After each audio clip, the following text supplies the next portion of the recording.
Good evening with Sports Night. I'm Anne-Marie Burke. And we begin with cricket news where the Barbados Pride are in danger of maintaining their unbeaten start to the Regional Super 50. They are currently taking on the Windward Island Volcanoes at Kensington Oval. Volcanoes were dismissed for 210 in 49.1 overs, with Dominic Drake taking 2 for 12. Now here's a look at the earlier exchanges in that Volcanoes innings.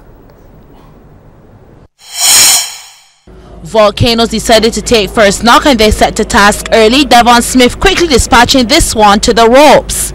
Jason Holder into Smith, and this one is hit hard and it just bounces in. Smith was really carrying the early mantle for his team through the gap to run into the boundary. Andre Fletcher was at the other end and he too came out swinging, not going for the maximum, but it does go enough to get the 4. 2 balls later, Fletcher would give Carlos Brathwaite more heartache. A quick fire shot secures the boundary. And then the breakthrough the Pride needed. Holder into Smith, who edges into the hands of Ashley Nurse. Smith made 19. Volcanoes 24 for 1. Not long after, Fletcher would lose his wicket, ball by Shamar Holder for 10. The Volcanoes 35 for 2. That brought Johnson Charles to the crease and he continued the ball beating. That was a well-timed shot. The very next ball he inflicted the same treatment straight, driving this one into the boundary to bring up the team's 50. Charles would then turn on Brathwaite, pulling this one to the ropes. He was racking up the runs and quickly. Suleiman Ben came into the attack and Charles gave him a warm welcome. 4 more. But what the Pride needed were wickets and they would get a 3rd. Kerr Edwards taken by Jonathan Carter for 12. Dominic Drakes the bowler. The Volcanoes 80 for 3. Drakes would then pick up a key wicket off Charles. Keeper Shea Hope gets under it. An easy catch. A well played 40. Volcanoes 89 for 4. The pair of Kaveem Hodge and Roland Cato steadied the ship somewhat, bringing the score to 111 before Cato lost his wicket, caught by Shamar Holder off the bowling of Ashley Nurse, to be at this stage 111 for 5 before a brief break because of rain. Now, as I said, the Pride there are struggling in their response. They're currently 84 for 4 after 21 overs. Now, Trinidad and Tobago Red Force remain 1 win behind the Pride. They've been unbeaten since losing to Barbados in the opening match. Today at the 3Ws Oval, Red Force defeated Hampshire by 1 wicket. Scores: Hampshire 139 in 38.5 overs, with Kerry Pierre taking 6 for 34. The Red Force won 43 for 9 in 37.4. Meanwhile, in last night's match played at the Coolish Ground in Antigua, Jamaica Scorpions defeated the Ghana Jaguars by 46 runs under the Duckworth-Lewis Stern method. Scores: Scorpions 264 for 9 off their 50, with Andre McCarthy top scoring for 105. Jaguars made 168 off 30.2 overs, with Nikita Miller taking 4 for 22. To football now, it will be Britain's Hill United and Silver Sands to join the BDS Sports Program in Ellerton in the semi-final round of the Williams Equipment Pre-Season Cup after they both registered victories in the final preliminary games last night played at Market Hill. CBC's Kamal Haynes reports. In this first game, we have Britain's Hill United in the black and white kit taking on UWI Blackbirds. It only took 6 minutes to register the first goal thanks to a brisk counter-attack which saw Travis Coppin easily finishing for Britain's Hill. Britain's Hill knew what was needed to get the job done and they kept on firing on all cylinders, but this shot was denied by the keeper. Britain's Hill totally outplayed the Blackbirds, enjoying majority of the ball possession and shots on goal. It was only a matter of time before they found the second, deflected off the defender and inside the back of the net to be registered as an own goal in the 74th minute. The Blackbirds managed to find a goal in the 88th minute. Mario Hart showing strength, pace and direction, but the damage was already done, with Britain's Hill winning the game 2-1 and advancing to the semi-finals. Now to game number 2 between Rendezvous in the turquoise kit and Silver Sands. We jump ahead to second half action. Rendezvous missing their chance of the set piece to go up. Silver Sands knew the importance of this game and it took something special to get the breakthrough. Trey Johnson showing the footwork and finds the goal, squeezing it past the keeper to give Silver Sands a 1-0 lead in the 54th minute. Minutes later, and Silver Sands granted another opportunity, but the keeper denies any access, pushing the ball over. Silver Sands will go on to take the game 2-0 and book final spot in the semis as best second place team with 7 points.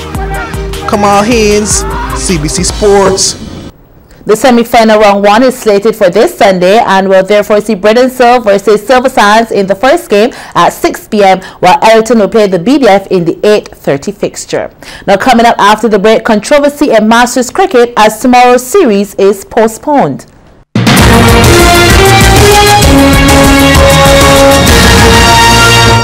And welcome back to Sportsnet. Now, the third series of matches in the Barbados Masters G4S cricket competition, which is scheduled for tomorrow, has been cancelled. Reports are that the organizing committee's chairman, Hensley Robinson, was informed by the National Sports Council's Deputy Director, Neil Morrow, today of a new proposal which relates to the use of the National Sports Council grounds by clubs which participate in the Barbados Masters annual tournament. In a media release from the Masters organizing committee, Robinson notes that there is now a fee of $500 to be charged with immediate effect for permission to use the playing fields administered by the Sports Council. The Masters Organizing Committee is seeking an urgent meeting with the National Sports Council to clarify the matter. To this end, tomorrow's Masters matches are off. When CBC Sports contacted Mr. Morrow, he contended that the sole issue is the Masters Organizing Committee and not the clubs, taking out public liability insurance to protect the National Sports Council's interest. Now, Blue House has made it 5 in a row at the Graydon Seeley Secondary School after winning the inter-house sports at the National Stadium today.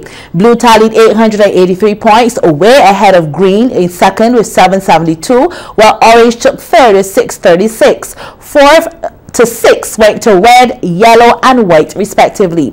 Jadon McCullin of the Red House won the Victory Dome title. He had 73 points, while Shanika Griffith of White House won the Victory Durham with 71. CBC's Kamal Haynes reports on some of the events. We start with the Division 1 girls 400 meters. All eyes on lane number 4. Kayla Walters of Yellow House. She made it her own race, taking out the early competition, then leading from the front. Fast forward to the final turn, she maintained her momentum, bringing it home all cool and calm and miles in front, finishing in a time of 1 minute 8.92 seconds, followed by Rihanna Clark of Blue second and Jalaya Tisson of Orange third. Now to the big boys, the Division 1s off to a good start, with Jadon McCollin of Red stamping his authority to gain an early lead. A lead which was later challenged down the final 100 meters by Cody Hamilton of White House. But McCollin proved to be too much for Hamilton, causing him to eventually give up the battle. McCollin taking gold in 54.32 seconds. Hamilton settled for silver in 55.56, while David Cole went weak, stuck bronze in 56.25. To the 100-meter races to decide the fastest boys and girls in the school. The Division 4 girls saw Danica Applewhite of Red fighting strongly to the finish, clocking 15.37 seconds. Housemate Davika Barrow stuck second, while Alyssa Noel Brandis of Yellow was third. The Division 3 girls was a bit harder to decide onto the final 40 meters. Trinity Gibson of Yellow in lane 6 emerged to win in 14.34 seconds, followed by Ariel Beard and Victoria Clark, both of Orange. The Division 3 boys race saw lane 4 on fire, all started by Isaac Lawrence of Orange, clocking 12.54 seconds. Tristan Rice of Blue took silver, while Greenhouse Fabian Gollop bronze. After a small break to give some time to cool down the track, it was time for the Division 2 girls. Anybody's race. Could it be Renika Goddard of Blue in lane 8? No, it isn't. It's a Greenhouse 1-2-3 with Nikayla Nichols first in 14.17, followed by Akia Goddard and Shakola Applewhite in second and third respectively.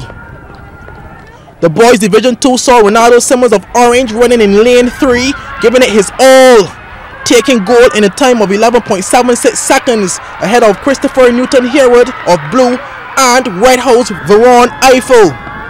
To the big girls, the Division 1, to see who will be the fastest girl. None other than Kayla Walters of Yellow in a time of 13.06 seconds. Silver went to Rihanna Clark of Blue, while Tashana Butte of Red took bronze. The Division 1 boys, the men of the school, this one for bragging rights.